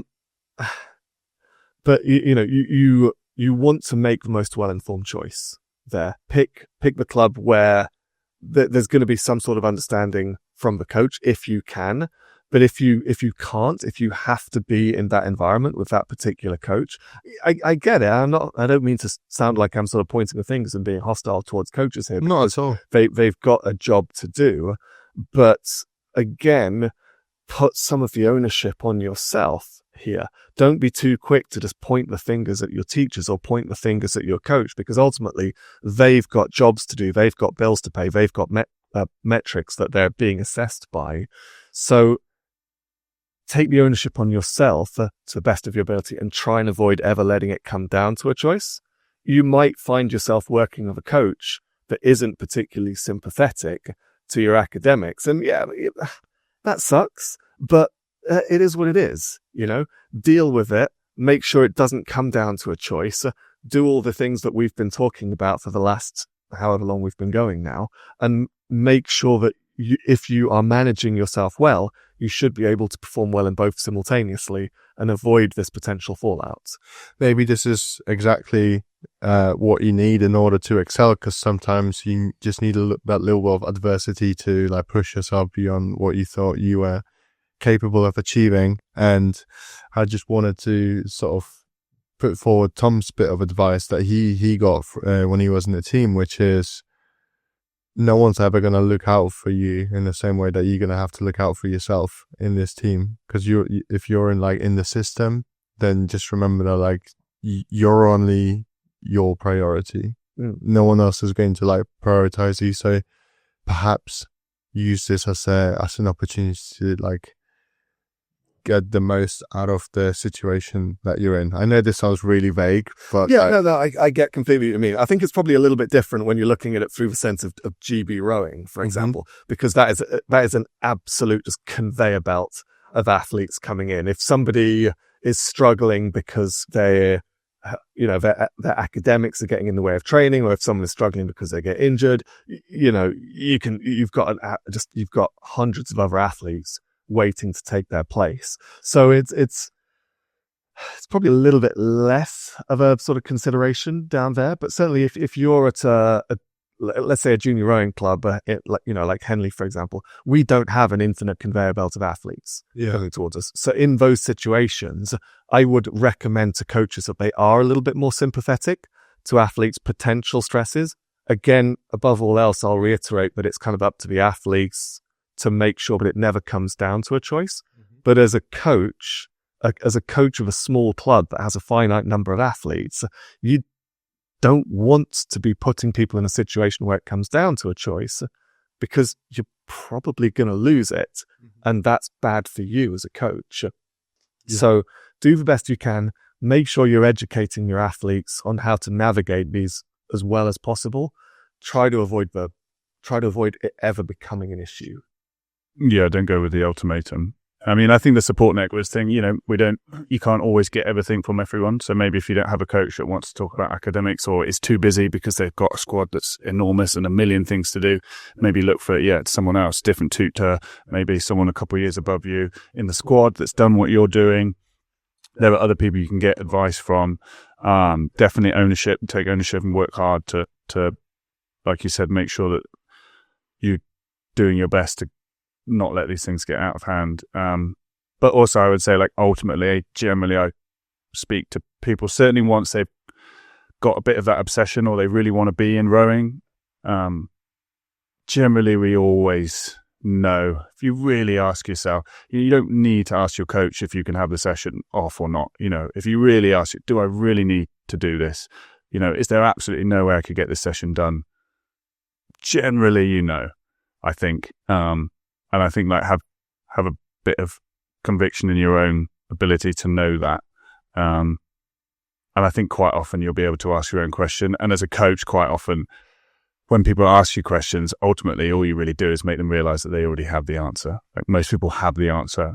Well, what do you think? Oh, well, I think I probably, I mean, like you do know. And like we want this confirmation from people who we trust quite often. And we learn from coaches and these people. But ultimately, I think if you really ask yourself a question, generally, if you do or don't need to make a change. Oh, absolutely. I think boiling this down, we spoke about goal setting quite a bit at the start of this. So goal setting, or perhaps, a little bit more importantly, process setting. I think the two sort of run in tandem a little bit, but if I had to sort of prioritize one, I'd go with process setting a little bit more. We talked about the idea of priorities quite a bit. And we've got this idea of let's make sure we don't have too many goals or too many priorities, because when you overload yourself in terms of priorities, you become exponentially more likely to have to make choices as soon as any of them start to get a little bit serious. I'm not saying that athletes should specify from a super young age, but if you are, but it is something you have to be aware of. If you are trying to do 3 sports simultaneously alongside your A-levels, realistically, you're going to have to start making some choices. If you're doing 1 sport alongside your A-levels, you're going to have to make a lot less choices. So it's a lot less stressful. It's interesting, as a book, it's called, what's it called again? Oh yeah, the name really annoyed me. It's called 4,000 Weeks. And it talks about how we're all going to live to, roughly 80 years. There's roughly 50 weeks in a year. I know it should be called, it got the math wrong and it annoyed me. It's, how many weeks then? What's it? 50 times 80. 50 times 80, so 4,160. So, but it talks a lot. I find it quite interesting. It's sort of similar to some ideas in behavioral economics that when we're young, we obviously have loads and loads of time left. And the idea in economics is that we have infinite wants and finite resources. And in this context, there might be infinite goals and priorities that we want to have. But we have finite time. But when we're young, we think we have infinite time. So we don't think we need to have choice. We don't think we need to prioritize. But in reality, we need to be aware that there is opportunity cost of everything we do. If we try and have too many priorities, then we're going to end up having to make lots of sacrifices, lots of choices. We're not going to drive forward in any of them. And if we're not driving forward, we're probably going to lose commitment to them because we're not seeing enough progress. Mm-hmm. So it talks a lot about how just recognizing that our time is finite and therefore there is opportunity cost and therefore it's okay to let go of a few priorities. And that drives us forward more in the top priorities. I think is quite important. So yeah, that's my take on things a little bit. I don't like the idea of athletes having to make choices, but I think there's lots of things you can consider to try and avoid it ever coming to that. Make sure you're managing yourself. Make sure you're on top of your nutrition so you can do both to a high standard. Make sure you're front loading your year academically. Make sure you're enjoying your studies so that you're not going into learning in an ineffective way. Engage with your study process to keep it effective. Don't put too much on your plate. Communicate to your coach early. There's lots of stuff that athletes can do to actually make sure that they're never finding themselves in these uncomfortable situations. Mm-hmm. But it just requires good quality process, actually paying attention, communication. There's so much athletes can do to help get them the most out of themselves in both regards. Awesome. I love that. They felt, as always, with the goods. Yeah, no, really good, really interesting. Like so many good takeaways. I think certainly some things we even haven't spoken about. Comparisons again between rowing and work, and I think the other thing, which you kind of touched on, we've spoken about in a sense. It comes down to Pete that your quote was if you spend 10 years earning £1 million and then you lose it. You still have the knowledge of how to make £1 million. And I think that's the same in terms of all of these things. Even if you maybe don't, like you said, hit everything, perfect everything, get every exam 100% or win every race, still the nature of having a go means you gain all these things. And a lot of these lessons and processes and things that you could put in place will be beneficial forever, not just in sport or for however far you take sport or wherever you go in life. And I think that's the thing. And I think that's maybe the process, not the outcome, is stop trying to win things, be better at them every day, and you'll constantly always be getting better. I really liked this post. There's a couple of posts by some of your former guests that I'm probably going to reference now. So I guess the first one, you talk about how winning isn't everything. Mm-hmm. And I saw Jack Burns was talking about that recently on Instagram. I really rated this post. So he was talking about how whether you ultimately winning or losing is not really a variable in your control, mm-hmm. because you don't know who's going to turn up to this race. You can spend all year, training for, I don't know, let's say Met Regatta, and then all of a sudden some international superstar rocks up. And is your season then a write-off? But if that international superstar didn't turn up and you won, would your season be good? Mm-hmm. Be very process-driven. And this is what we spoke about quite a bit, this whole sort of Carol Dweck, build your growth mindset and your processes rather than keeping everything so goal-orientated, which I thought was very important. Yeah, no, Jack's awesome. And then there's something from Kieran Clark that I really liked a while ago. Is it sort of reaching out to the statistician in me? He said, it's so simply put. He said, the most useful data. I'm probably quoting it wrong here, so apologies if you're listening to this, Kieran, which you probably are. So he said the most useful data is the data you plan to act on. Yeah. Yeah. Because so many people I just see sort of scribbling anything down in their training diary, and then they do nothing with the information. So what's the point in tracking it? Yeah. You're just writing stuff down for the sake of it at that stage. Like, if you are going to have goals or processes, make them specific, make them measurable, and make them actionable as well. So, if you don't just say, oh, I want to sleep more to get some recovery. Can you try and quantify this a little bit? Do you feel better as a result?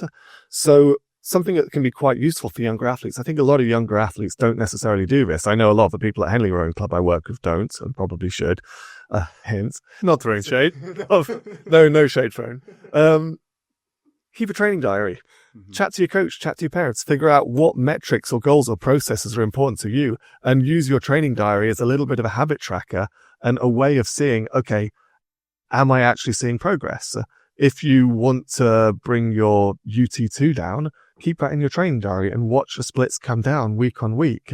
That way you're not just setting these huge macro goals. You can actually see the little incremental progress as you go. And I know that, to any experienced athletes, this is probably just preaching to the choir a little bit, but for younger student athletes, this can be really, really important because you better engage with what works for you and whether you're moving forward. And that has a positive effect on your commitment to your goals and your perseverance. So yeah, get a training diary if you don't have one already. 100%. Yeah, that's a big one. Yeah. Cool. Awesome. Yeah, as always, it's been a pleasure to have you on the show, Dave. Unparalleled bits of wisdom and knowledge and advice, and it's just really good to catch up as well. Always like some really good advice overlaid with some humor. And I do think maybe a lot of experienced athletes know this stuff already, but I don't think that they know everything that we've spoken about. There's always that extra little bit, maybe half a quote or maybe a book recommendation or something that's still worth listening to this episode and recommending it to other people, or maybe just someone that you think doesn't have this knowledge and might actually benefit either the rowing or academic career from following the steps that you've outlined. So absolutely. I think a lot of experienced athletes who are watching this will probably be quite a long way down this journey already. So you're absolutely right. Quite a few of the things we spoke about, getting your sleep, hydrating properly, keeping a training diary, they'll already be doing that. But one of the things I really like about this podcast is it's quite informative and provides a lot of takeaways, particularly for younger developing athletes who want to know how to get the most out of their time in this sport. It's not entirely performance based, for example, but I feel like something this podcast does very well is actually provide a lot of useful insights for up and coming rowers. So, any opportunity I get to actually contribute to that, I'm always happy to do. Awesome. Well, thank you very much. And as you know, we're already looking forward to having you on again for part 5 at some point. Cool. Yeah. I think that concludes everything for this episode. So on that note, easy there. Cue the music.